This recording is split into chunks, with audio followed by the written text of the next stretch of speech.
Aujourd'hui, nous sommes dans la période des 3 semaines de consternation à propos de la destruction du temple de Jérusalem, le second temple, le premier temple et le second temple qui ont été détruits le même jour, avec des centaines d'années d'intervalle, mais le jour du 9 Av, de Tisha B'Av, qui est donc un jour de deuil pour tout le peuple juif. Et ce jour de deuil, il correspond à la consternation que l'on ressent du manque du temple qui est considéré comme le point central d'inspiration duquel découlent toutes les sortes de bénédictions, d'abondance, de bonheur, d'intelligence, de compréhension, etc. Donc le temple est détruit. Il y a ici 2 malheurs. La première chose, c'est qu'il est détruit, puis la deuxième chose, c'est qu'il n'est pas reconstruit. Or, le 3e temple qui sera reconstruit très vite de nos jours, ce 3e temple sera totalement différent de tous ceux qui l'ont précédé, c'est-à-dire qu'il sera durable. Il sera durable, il continuera à exister, il ne sera plus jamais détruit. Donc aujourd'hui, nous allons réfléchir ensemble sur la signification profonde de qu'est-ce que c'est que ce manque et cette consternation, et en quoi est-ce que ça aide à progresser. Qu'est-ce qu'on gagne avec ça? Donc on va suivre, comme d'habitude, un texte de Rabbi Nathan, et on va suivre un texte de Rabbi Nathan dans le Likutei Halachot, qui est d'ailleurs le dernier texte qu'il a écrit de son vivant, et dans lequel il disserte sur le sujet du Shabbat, et encore beaucoup de choses. C'est un texte très très long, mais on va en faire qu'une toute petite partie, celle qui nous concerne aujourd'hui. Donc Rabbi Nathan nous dit, que signifie le verset qui nous dit que les chemins de Sion sont endeuillés, car il n'y vient plus de pèlerins. Endeuillés, ça veut dire qu'ils sont mornes, lugubres, il n'y a plus d'animation. Parce que aux grandes fêtes de Pessah, Shavuot et Sukkot, nous avions l'obligation de pèleriner, de monter au temple de Jérusalem afin de contempler la face du Seigneur. C'était ça le sens de la fête, et le temple, c'était l'endroit où se produisait cette rencontre. Alors, à ce moment-là, lorsque on montait au temple pour contempler la face du Seigneur, c'était le maximum du potentiel humain qui se réalisait. C'est-à-dire que l'homme a atteint son apogée, sa grandeur, au moment où existait le temple et où on pouvait monter à Jérusalem pour aller contempler la face du Seigneur. Ça, c'était le sommet de toute la création, c'est pour ça que le monde a été créé, et donc quand ça se réalisait concrètement, c'était le maximum. Pourquoi? Parce que en allant à Jérusalem, dans le temple, on arrivait à attirer le point supérieur vers le point inférieur, c'est-à-dire c'est ce qui concrétise la démarche du retour. Alors là, ce que je viens de dire là, cette dernière phrase, c'est du chinois, du japonais, c'est incompréhensible, donc il faut que je l'explique, et pour l'expliquer, il faut que je précède une introduction, et donc, pour pouvoir comprendre ce concept-là, en quoi est-ce que la visite du pèlerin à Jérusalem, en quoi est-ce qu'elle consiste à l'apogée de l'humanité?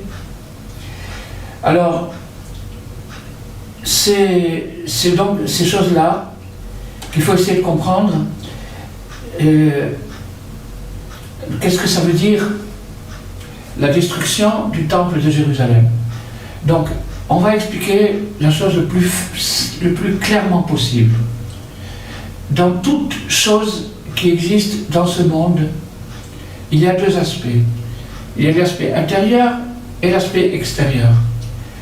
L'aspect intérieur, c'est le sens de la chose, l'esprit de la chose. L'aspect extérieur, c'est sa réalisation, son aspect concret. Donc ça, c'est le point supérieur, qui est le sens de la chose, et le point inférieur, qui est l'aboutissement de la chose. Donc quand on arrive à réunir ces deux points, on a une sorte de perfection qui s'accomplit. Quand on a réuni le point du haut avec le point du bas, on a réussi à accomplir une perfection dans ce domaine. Je donne un exemple. Si quelqu'un, par exemple, veut écrire un texte, donc il a une idée, ça c'est le point supérieur. Il va la développer dans sa pensée, il va y réfléchir, il va voir le pour, le contre, il va peser les choses. Après ça, il va choisir les mots.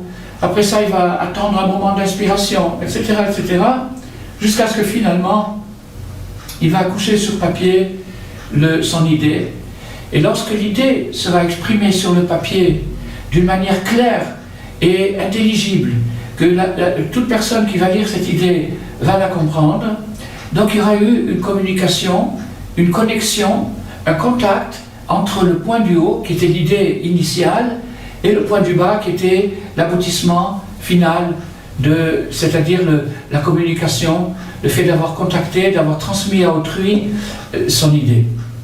Donc, ça, cette chose-là, c'est symboliser, ça inclut tout.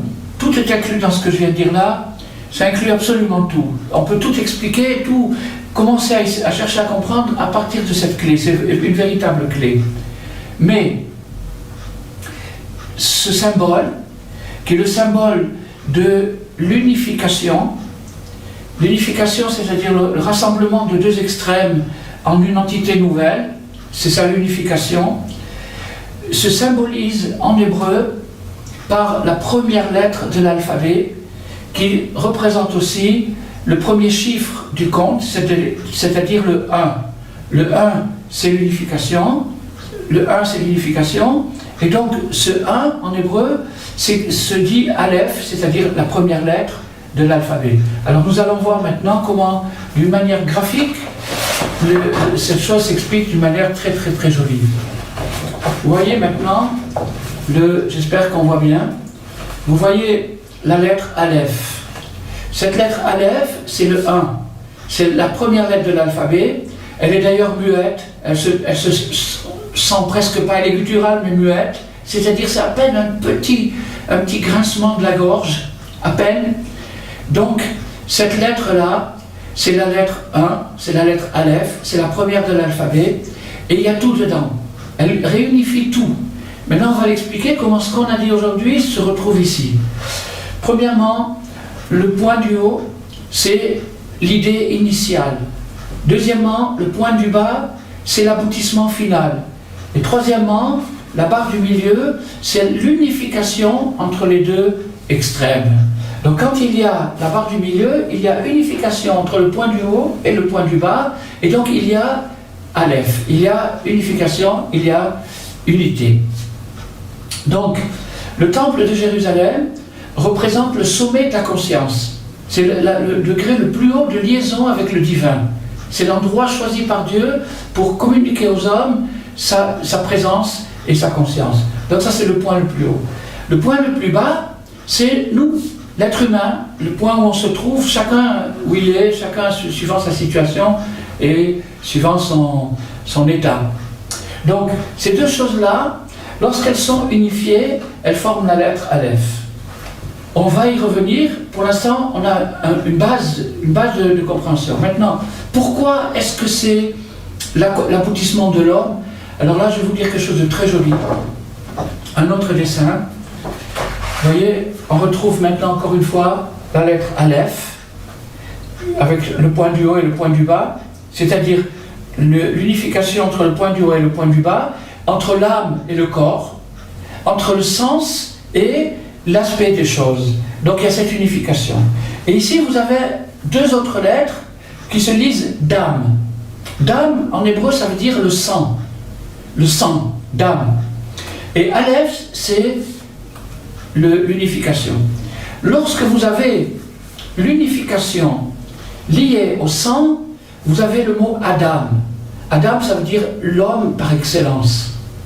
L'homme par excellence, c'est-à-dire le niveau le plus haut qu'un homme peut, un homme ou une femme. Adam, entre parenthèses, c'est un genre neutre, puisque Adam a été créé, je ne sais pas comment on peut dire, androgyne. Non, pas androgyne, non, il a été créé double. Il a été créé double, c'est-à-dire qu'il a homme et femme en même temps. Bon, c'est pas androgyne. Androgyne, c'est une espèce d'autre, c'est quelque chose d'autre. En attendant, lorsque j'ai Aleph, c'est-à-dire le haut et le bas unifiés, et que j'ajoute ça avec Dam qui est le sang, c'est-à-dire le sang c'est la chair, le corps, eh bien j'ai Adam. Si par contre j'enlève le Aleph de Adam, il me reste le Dam, c'est-à-dire du sang. Donc, au temple de Jérusalem, ce que faisait le temple de Jérusalem, c'est-à-dire que l'homme qui vivait son unification avec Dieu au maximum, devenait réellement lui-même. Il atteignait sa plénitude, il atteignait sa finalité. Voilà. Donc on va revenir là-dessus, maintenant on va un petit peu développer ces choses-là. Alors Rabbi Nathan, il nous dit qu'il y a dans le livre des lamentations de Jérémie, il y a 3 lamentations successives, 3 chapitres qui nous parlent de lamentations successives. Ces lamentations successives sont des points d'interrogation qui se disent « Echa » ou donc. « Echa » c'est « où donc » ? Comment ? C'est une espèce d'interrogation générale qu'on demande par 3 fois successives. Donc, la première lamentation, on n'en parlera pas aujourd'hui, c'est le fait de la guerre contre Amalek, mais on n'en parlera pas aujourd'hui, ce n'est pas le sujet d'aujourd'hui. Donc on parle maintenant de la seconde lamentation, qui correspond au point supérieur. Le point supérieur, c'est le temple de Jérusalem. Et donc, on se lamente sur l'absence de ce point supérieur, c'est-à-dire que maintenant, ce point est dissimulé. Nous qui sommes ici, nous ne le voyons pas. Il est dissimulé, il n'existe pas. Si vous allez à Jérusalem, vous verrez l'esplanade du temple, pas plus, vous ne verrez pas le temple de Jérusalem. Donc,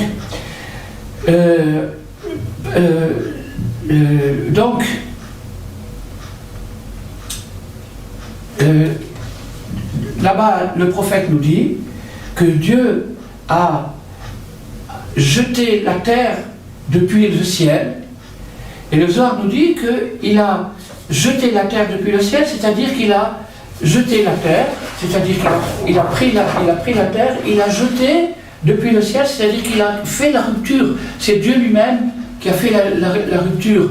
Les Romains n'ont été que des agents de cette rupture, mais ce n'est pas de leur propre chef qu'ils ont fait ça. Ils ont détruit le temple parce que Dieu en avait décidé ainsi. Donc qu'est-ce qu'il a fait ? Il a pris la terre, il l'a jetée, il a fait tomber très très très bas, ainsi que essaye de l'indiquer cette flèche. Bon, alors, donc, en éloignant le point du bas du point du haut, on obtient la destruction du temple. En éloignant le point du bas du point du haut, le point du bas c'est notre réalité physique. Si on éloigne notre réalité physique de notre conscience spirituelle, on obtient la même catastrophe. Donc la catastrophe qu'on est en train de commémorer pendant cette période-là n'est pas seulement quelque chose d'historique, de national, qui a eu lieu une fois, qui ne s'est plus reproduit. C'est quelque chose qui est permanent et qui se vit dans l'existence de chacun de nous et chacune. C'est-à-dire que suivant la distance que nous créons entre le point du haut, qui est notre conscience, et le point du bas qui est notre réalité physique, eh bien, suivant cette distance, on va être dans une situation de ruine. Voilà, le sens de la ruine. Alors c'est ça ce qu'on cherche à réparer, on cherche à restaurer, on ne cherche pas uniquement à reconstruire un temple historique, géographique, politique, social, etc. On cherche à rétablir le contact avec le point du haut qui est la source d'inspiration. Or, ce contact-là, il est troublé par notre comportement. Si on a un comportement qui ne convient pas à notre conscience, c'est-à-dire au point du haut, eh bien, le contact ne se fera pas. Le point du bas va tomber, sa lourdeur, sa pesanteur va l'attirer vers le bas, encore plus bas et encore plus bas et encore plus bas, et c'est ça la catastrophe, et c'est ça qu'on se lamente, non pas d'une lamentation stérile qui servirait à rien, mais plutôt d'une recherche comme quelqu'un qui cherche un être cher, quelqu'un qui recherche un être cher qui a disparu, qui donne plus de nouvelles, etc.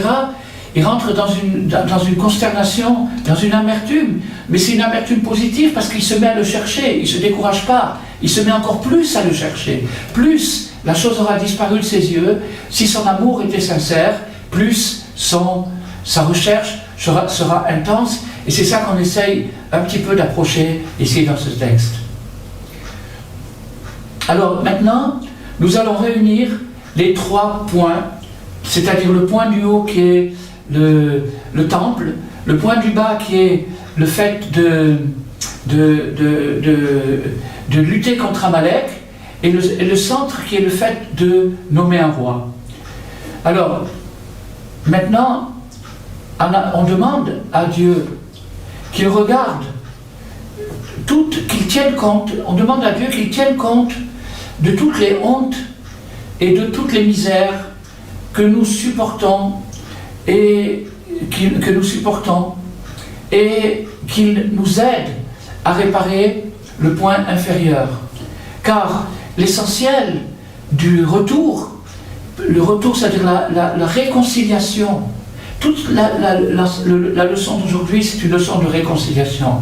Donc l'essentiel de la réconciliation, c'est d'accepter humblement l'humiliation. Si j'accepte humblement l'humiliation, pourquoi? Parce que quand je fais un pas en avant vers quelqu'un, il y a une certaine humiliation. Grâce à cette humiliation, il peut y avoir une réconciliation. Quand je fais un pas en avant vers Dieu, il y a une certaine humiliation. Pourquoi? Parce que ce pas en avant va me rendre beaucoup plus lucide et je vais me rendre compte des bêtises que j'ai faites. Je vais les peser à leur juste équivalence. Et donc, de ça, il va découler une certaine humiliation.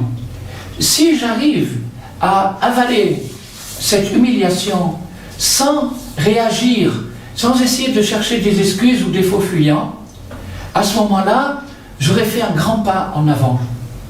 Et Rabbi Nachman nous dit que l'essentiel du retour, pour celui qui veut revenir, qui a une nostalgie, qui a un languissement, et qui veut revenir vers Dieu, l'essentiel, c'est qu'il sache accepter l'humiliation, sous toutes ses formes.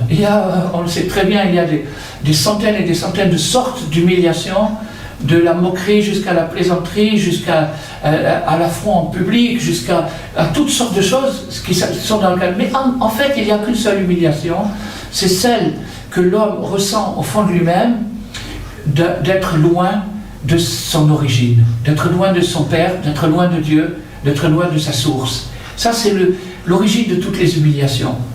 Toutes les humiliations sont quelque part un rappel de cet éloignement.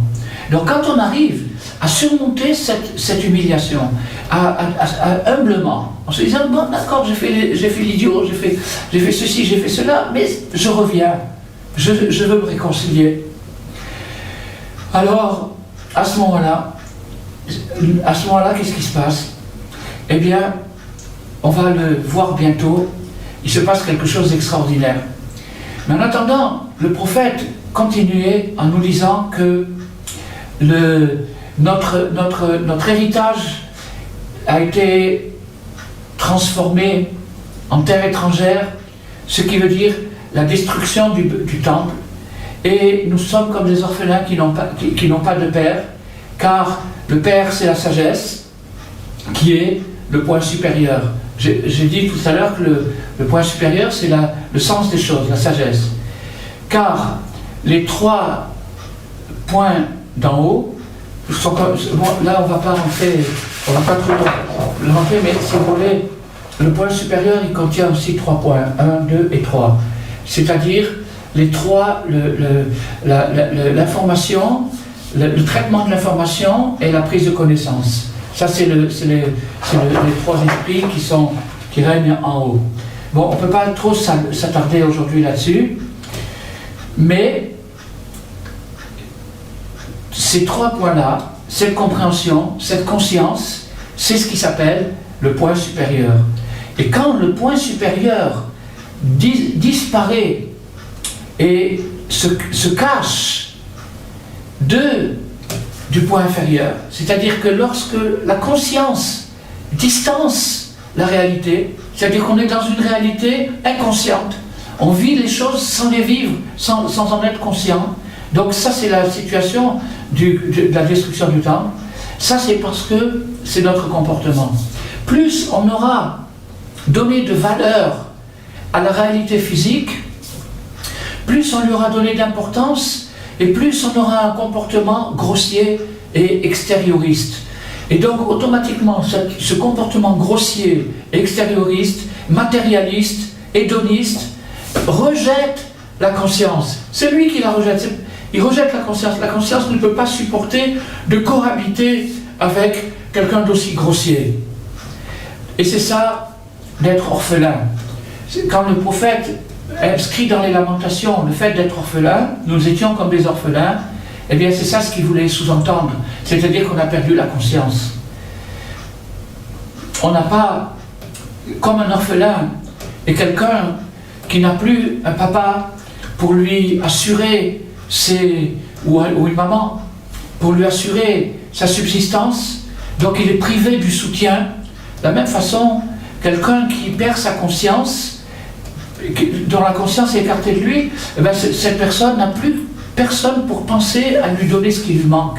Et donc la sensation de manque va s'aggraver.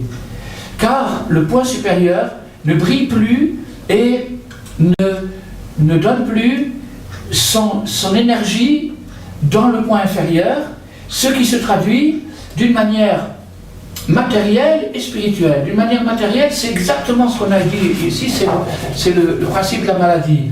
Le point supérieur, c'est l'énergie vitale. Le point inférieur, c'est les membres du corps, les instruments de cette énergie vitale. Et la liaison, c'est la santé. Donc quand il y a la santé, il y a la liaison entre le point supérieur et le point inférieur, et l'être est en bonne santé, il peut fonctionner, il peut créer, il peut fabriquer, etc., etc. Quand il y a une rupture, il y a la maladie. L'âme se distance du corps et le corps n'arrive plus à recevoir l'énergie dont il a besoin. Donc, c'est ce qu'on a expliqué tout à l'heure. Alors, c'est ça qu'il est dit que pendant les périodes ces périodes-là, le pain et l'eau deviennent rares, c'est-à-dire que même la réalité matérielle, celle sur laquelle on s'était concentré, elle perd sa richesse et on n'est plus nourri que par le minimum du minimum. On reçoit un minimum ridicule qui sert à peine à survivre. Et donc, c'est ce qui se passe, c'est que, après le prophète nous dit, les anciens ne viennent plus à la porte et les jeunes garçons ne font plus de mandoline. Ça veut dire quoi? Les anciens ne viennent plus à la porte, ça veut dire que les anciens n'ont plus le courage de venir juger, de venir prendre en main les affaires publiques et de venir assurer le bienfait de la communauté. Ils restent chez eux à la maison parce qu'ils se disent, si je sors, on va me jeter des tomates. Et les jeunes garçons n'ont plus envie de jouer de la musique. Au maximum, ils peuvent jouer de la musique sur un iPhone, mais ils ne prendront plus une mandoline. De se casser les doigts sur un archet de mandoline, ça c'est fini, c'est terminé. Alors Rabbi Nathan nous explique ça en profondeur. Il nous dit que les anciens, c'est-à-dire la sagesse a disparu, elle s'est envolée, elle est plus connectée avec la réalité. Et les jeunes garçons qui font plus de la mandoline, car l'essentiel, alors là Rabbi Nathan nous dit quelque chose de magnifique, l'essentiel de comment attirer le point du haut vers le point du bas, c'est avec la musique. La musique, c'est le moyen de faire la liaison. La musique, c'est la force spirituelle, c'est une force spirituelle la musique. C'est la force spirituelle qui est médiatrice et qui accomplit la réconciliation entre le haut et le bas. La musique et la joie, les 10 sortes de mélodies. Car l'essentiel de la liaison avec Dieu, c'est-à-dire d'arriver à attirer un scintillement, un étincellement de la divinité, du haut vers le bas, du point supérieur vers le point inférieur, c'est avec la musique. Et alors ce qui est extraordinaire, c'est que pendant ces 3 semaines, où nous réparons les 3 points du Aleph, c'est-à-dire nous réparons l'ensemble de notre système vital, nous le réparons pendant ces 3 semaines, 1, 2, 3, c'est les 3 semaines, et bien, pendant les 3 semaines, la Torah nous dit de ne pas écouter de musique. Pourquoi? Alors tout le monde croit, on est puni, on doit s'enfoncer dans la morosité, on doit rester, c'est ça la religion, c'est une consternation, un deuil, etc., etc. Mais pas du tout, pas du tout. Il faut maintenant expérimenter l'absence de musique pour comprendre sa valeur. Si on veut comprendre la valeur de la musique, qu'est-ce qu'on peut obtenir avec la musique? On peut obtenir une réconciliation entre la matière et l'esprit, qui est l'accomplissement le plus élevé de l'être humain. Ça se fait avec la musique. Alors, la musique devient quelque chose de sacré. Et à partir du moment où elle devient sacrée, elle fait tout son travail d'unification, elle attire le point du haut vers le point du bas, et ça c'est quelque chose de splendide, ça c'est une vraie musique. Alors maintenant, si on fait 3 semaines de diète, de régime sans musique, alors c'est vrai que ça va manquer, à tel point qu'on dit que si quelqu'un est un peu dépressif, il a le droit d'écouter de la musique, parce que la simcha passe avant tout. Pour pouvoir vivre la réconciliation, la consternation, le deuil, il faut une maturité émotionnelle. Si quelqu'un a momentanément perdu cette maturité émotionnelle et qu'il est déprimé, angoissé, stressé, alors lui il a le droit d'écouter de la musique parce que il faut avant tout survivre. Maintenant on parle dans le cas idéal, un bon gaillard en bonne santé, qui est de bonne humeur, etc., etc. Alors lui, le meilleur traitement qu'il puisse recevoir, c'est de faire une abstinence de musique pendant 3 semaines. Et pendant ces 3 semaines-là, il va revivre la musique par son manque. Si maintenant, on veut faire apprécier à un enfant quelque chose qu'il n'apprécie pas, je ne sais pas, quelque chose qu'il n'apprécie pas, par exemple, sa maman lui fait tous les soirs un bon dessert après le repas, et il ne l'apprécie pas, il le traite. Qu'est-ce qu'elle fait? Eh bien, elle arrête de faire le dessert. Et alors, un soir, 2 soirs, 3 soirs, il va se poser la question, mais pourquoi tu ne me donnes pas le dessert? Ah, il te plaît le dessert? Ah, je vois qu'il te manque. Elle lui fait prendre conscience de la beauté de la chose, de la valeur de la chose. Alors c'est la même chose. Une fois par an, le bon Dieu il nous fait prendre conscience de la puissance de la musique au niveau spirituel. Elle a le pouvoir d'attacher la chose la plus sublime avec la chose la plus matérielle, la plus basse. Et donc ça c'est le sens de la mandoline dont nous parle le prophète. Donc le vav, c'est-à-dire la conjonction, mais observez bien que cette conjonction, elle fait aussi une séparation. Elle fait une séparation, une liaison, comme le vav grammatical en hébreu, cette lettre, cette barre, la barre grammaticale du vav en hébreu, elle sert des fois à rapprocher 2 sujets et des fois à les séparer. Donc elle a une double fonction. Alors, maintenant, le point du centre qui est la conjonction, qui est la simcha, qui est la musique, c'est le roi, Le roi, ça veut dire le fait d'avoir un souverain, le fait d'avoir une autorité humaine qui reflète l'autorité divine. Donc c'est la parfaite conjonction. C'est la parfaite conjonction. Le roi, c'est la parfaite conjonction si c'est un bon roi. Si c'est un mauvais roi, alors c'est le contraire, c'est la séparation. Le roi peut unir ou désunir. C'est ça le pouvoir du roi. Il peut unir le peuple à Dieu ou bien le désunir.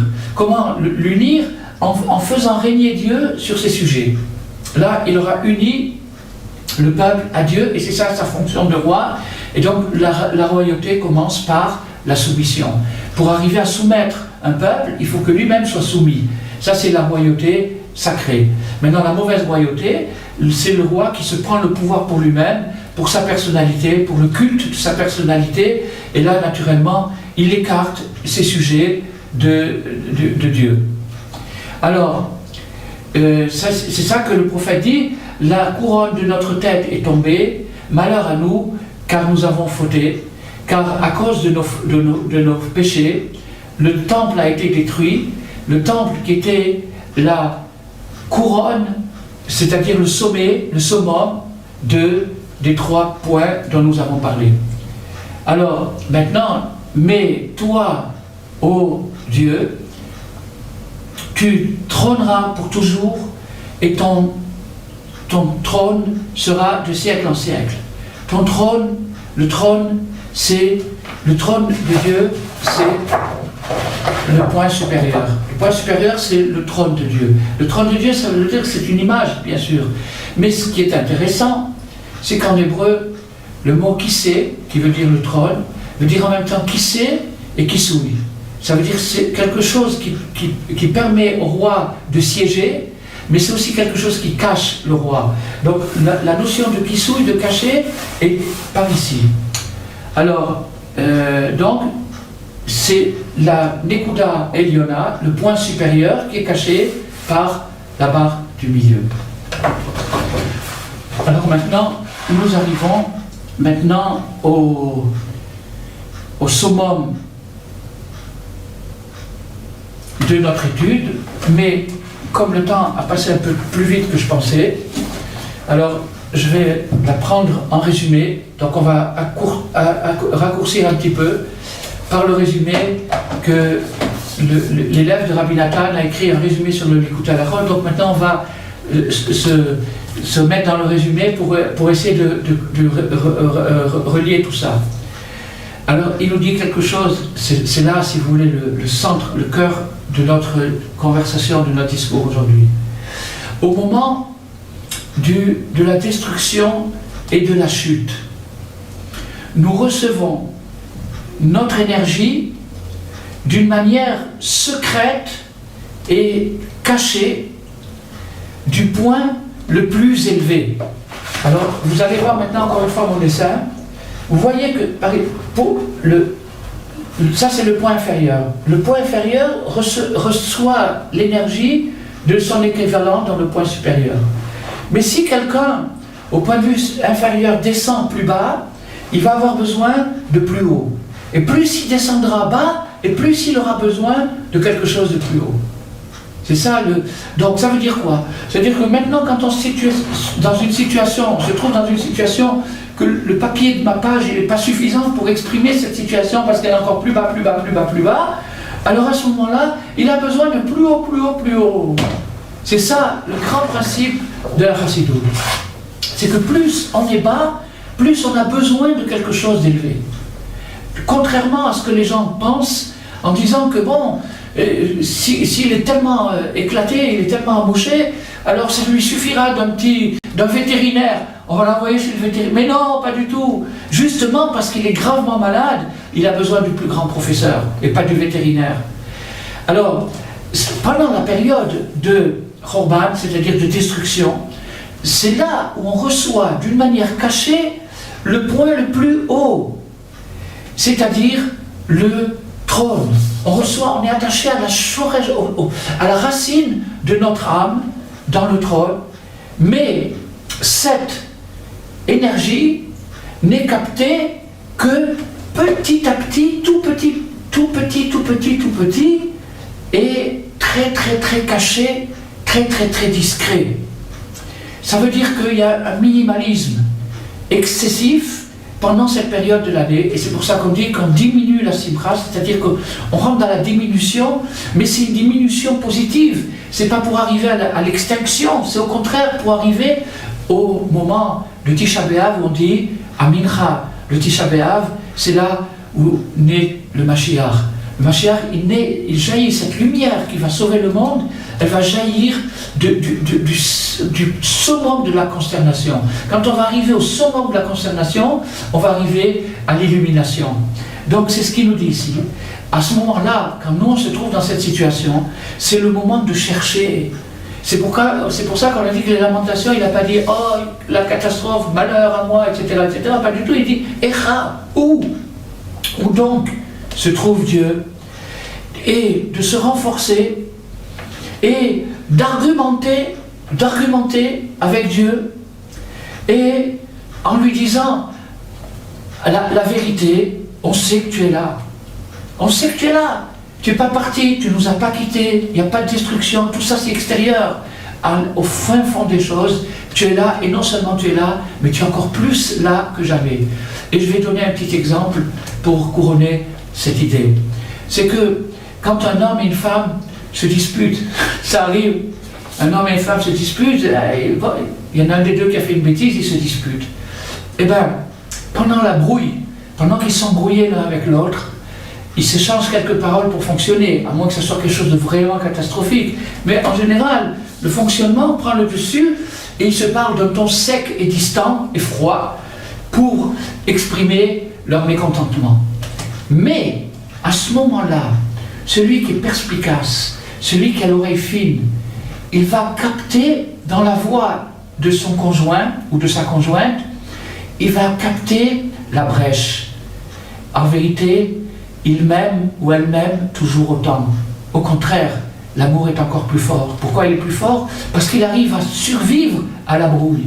Malgré qu'il est fâché avec moi ou qu'elle est fâchée avec moi, je sens des allusions, je sens des petits signes.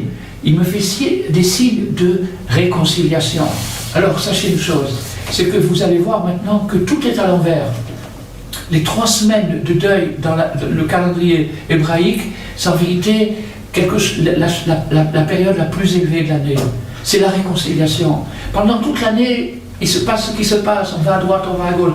Mais 3 semaines pendant l'année, Dieu nous demande, arrête ta mandoline, pense à moi, réfléchis, regarde qu'est-ce qui te manque, etc. Et cherche-moi, je suis là. Et il nous fait des petits signes. Et ces petits signes-là, c'est les choses les plus élevées, les plus pures et les plus profondes qu'il y a dans notre relation avec lui. C'est ça le sens de Tisha B'Av, c'est ça le sens bien sûr que ce que je viens d'expliquer, c'est multiplié par ça c'est pendant les 3 semaines, c'est multiplié par 1000 le jour même de Tisha B'Av, où Tisha B'Av, paradoxalement, est appelé une fête. Ça finira par être un jour une fête, mais même maintenant, il est appelé une fête. C'est une espèce de fête par le manque. Une fête par le manque. Une façon de deviner la chose par son absence. Alors, et puisque nous savons que tu es là, fais-nous savoir où se trouve ta gloire. Et arrête de te cacher de nous. On parle, il aime bien, Dieu il aime beaucoup qu'on lui parle avec un petit peu de toupet, une petite pointe de toupet, parce que c'est par amour. On lui exprime notre dépit. On en a marre d'être loin de toi. On voudrait se rapprocher. Alors, c'est maintenant la fin des Lamentations. Si vous prenez le livre des Lamentations dans la Bible, vous verrez qu'il finit toujours par une note optimiste. Là-bas, la Netzach Tishkachenu, pourquoi tu nous oublierais? C'est le peuple juif qui discute avec Dieu et qui dit pourquoi tu vas nous oublier tout le temps? Ramène-nous vers toi et nous reviendrons. Allez, fais le premier pas. Nous on a déjà fait le premier pas. Fais le deuxième pas, un troisième pas, etc. Chacun de son côté montre un petit signe de rapprochement jusqu'à ce que ça soit la réconciliation.